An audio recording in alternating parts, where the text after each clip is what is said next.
कि आरक्षण के लिए हम वचनबद्ध है। आरक्षण के लिए सरकार की ईंट से ईंट बजा देंगे, चाहे कांग्रेस हो चाहे बीजेपी, बिल्कुल भी नहीं झुकेंगे। डीएससी समाज जिंदाबाद, डीएससी समाज जिंदाबाद।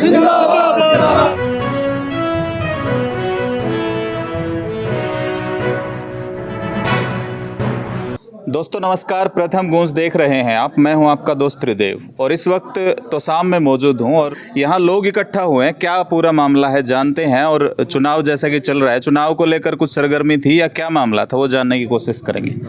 नमस्कार जी। जी सर बोल। आज कैसे इकट्ठा हुआ था आपका समाज और कौन सा समाज है, ये थोड़ा सा हमारे दर्शकों को बताएं। देखिए, आज हम यहाँ पर सुप्रीम कोर्ट के द्वारा जो अगस्त फर्स्ट वीक में जो डिसीजन डाला गया है कि एससी ए और बी, उसके एससी का जो वर्गीकरण किया गया उसके फेवर में इकट्ठे हुए। अच्छा। हम अपने आप को अनुसूचित जाति ही नहीं मानते जी। कोर्ट ने जो हमारे लिए शब्द यूज किए हैं वो सही है, उनके फैसले का हम समर्थन करते हैं।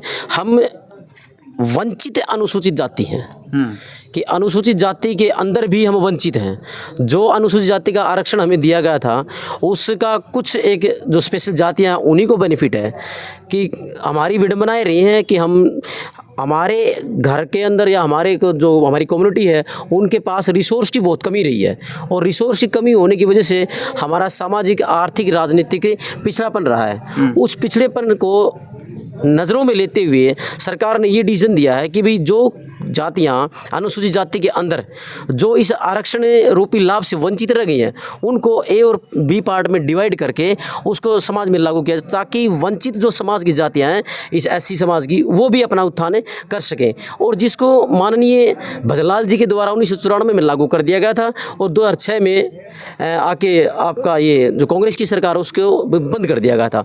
अब देखिए इस दौरान के बीच में हम देखें ना 2006 और 1994 के बीच में जो लागू किया गया था एससी ए और बी, तो उसमें डीएससी समाज यानी कि एससी ए और उस समय का एससी बी, तो एससी ए का बी के साथ कंपैरिजन आ गया था जी।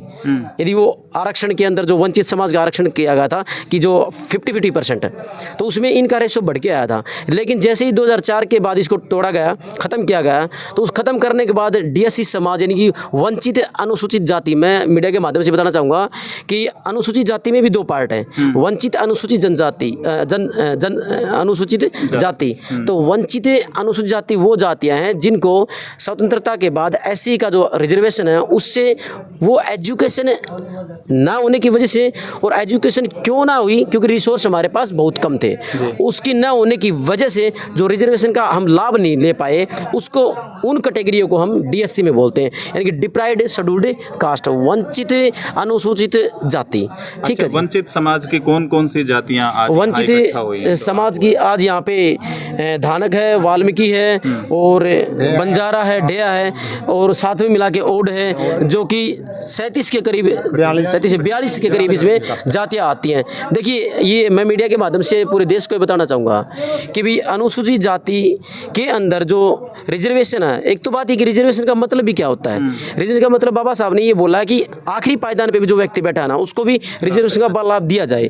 बट यहाँ पर हो क्या रहा है कि कुछ ऐसे लोग हैं जो कि अपने आप को अनुसूचित जाति तो बोलते हैं बट बाबा साहब के नियमों का पालन नहीं करते, कि बाबा साहब ने खुद ने बोला कि अंतिम पायदान पे बैठा आदमी भी सफल हो जाए। बट आप देखोगे ऐसी समाज में कुछ एक जातियां हैं जो कि आरक्षण का पूरा लाभ लिए बैठी हैं, तो वो बाबा साहब को यदि फॉलो करते हैं ना तो इस नियम को फॉलो करें। भाई हम उनके भाई हैं, हम आरक्षण से वंचित हो तो हमारा समर्थन क्यों नहीं कर रहे वो। तो सरकार से हमारी ये विनम्र मानो और हमारा अधिकार है कि वो जल्दी से जल्दी इसको शिक्षा के साथ साथ रोजगार में भी लागू करवा जाए। और मेरी तो ये मांग है जी, वर्तमान में जितनी ये सरकारी जॉब निकल रही है ना इससे पहले लागू करके इन जॉब्स में हमारे को हमारा हिस्सा दिया जाए ताकि हमारे बच्चे इन जॉब में भी शामिल हो सके, ताकि जो आधी पोस्ट है वो हमें अब भी मिल सके।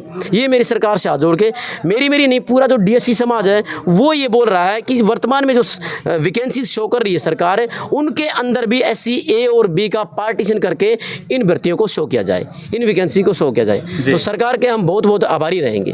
अच्छा सर, क्या फैसला लिया गया आज जो ये आपकी बैठक थी, इसमें क्या अहम फैसला लिया गया? क्या पत्रकार महोदय को नमस्कार जी। आज हमारी जो डीएससी समाज में जो 37-38 जातियां हैं वो सभी यहाँ इकट्ठे होकर ये निर्णय लिया है। हम 20 तारीख को दिन में 12 बजे तिकोना पार्क पे इकट्ठे होकर और एक जुलूस की शिकल नक्शा लेकर एसडीएम को ज्ञापन देंगे शांतिपूर्वक, ताकि हमारा जो वर्गीकरण की मांग है ना ये लागू हो सके। क्योंकि प्रधानमंत्री सुप्रीम कोर्ट ने ये जो लागू किया था 1/8/2024 को, लेकिन उसको प्रधानमंत्री ने और किसी भी बीजेपी सरकार ने, कांग्रेस सरकार ने अभी तक 2 शब्द नहीं बोले हैं।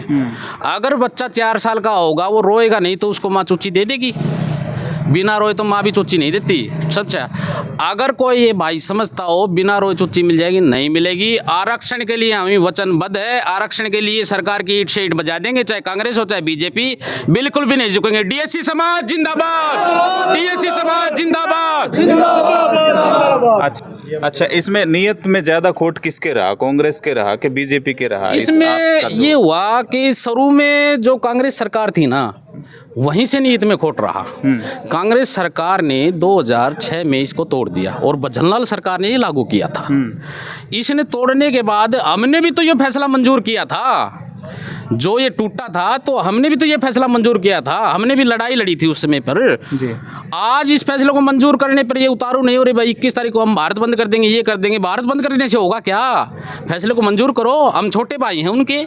ये 34-35 जातियां उनके छोटे भाई हैं, क्या भाई को भाई का हक नहीं मिलना चाहिए क्या? बताओ। अपना हक आपकी पुकार अगर सरकार सुन लेती है तो आप सरकार के साथ है, नहीं तो आप बिल्कुल बिल्कुल बिल्कुल बिल्कुल। अगर बीजेपी सरकार हमारी इस मांग को पूरा कर देती है, हमारा पूरा डीएससी समाज बीजेपी के साथ है। नहीं तो किसके? नहीं तो हम दोनों की बाइकाट करेंगे, वोट का बहिष्कार करेंगे। मतलब मानना जाए कि आप खुद इलेक्शन फाइट करेंगे? नहीं, बिल्कुल भी नहीं। तो हमने डीएससी समाज ने कसम खा ली है कि तो सामने हम कहाँ इलेक्शन लड़ेंगे। पहले तो ये बात हो सकता है चारों ओर से हम तो इलेक्शन लड़ना नहीं जी। हमारे समाज का कोई भी साथी आ गया है डीएससी समाज का, हम उसका पूर्ण से बहुमत से साथ देंगे, चाहे छुट्टी लेनी पड़े 2 महीने की, एकजुट होकर। ठीक है, तो अब क्या उम्मीद की जाए? जो प्रदर्शन के लिए आपने डेट रखी है उस दिन कितने लोग होंगे और कहाँ से? सभी साथी तोसाम से, बाहर के भी होंगे, तोसाम हल्के भी, हर एक गाँव से मिलजुल कर बहुत बढ़िया तरीके से प्रदर्शन करेंगे, शांतिपूर्वक प्रदर्शन करेंगे। क्या कहना चाह रहे हो? हम ये कहना चाह रहे हैं, ये तो अभी शुरुआत है। हम तोसाम में नहीं ठहरेंगे। हम इसके बाद भिवानी डिस्ट्रिक्ट के जितने भी अलग अलग ब्लॉक हैं हम सभी इकट्ठे होंगे, हर ब्लॉक में जाएंगे, हम वहाँ पर भी हमारे समाज को जागृत करेंगे।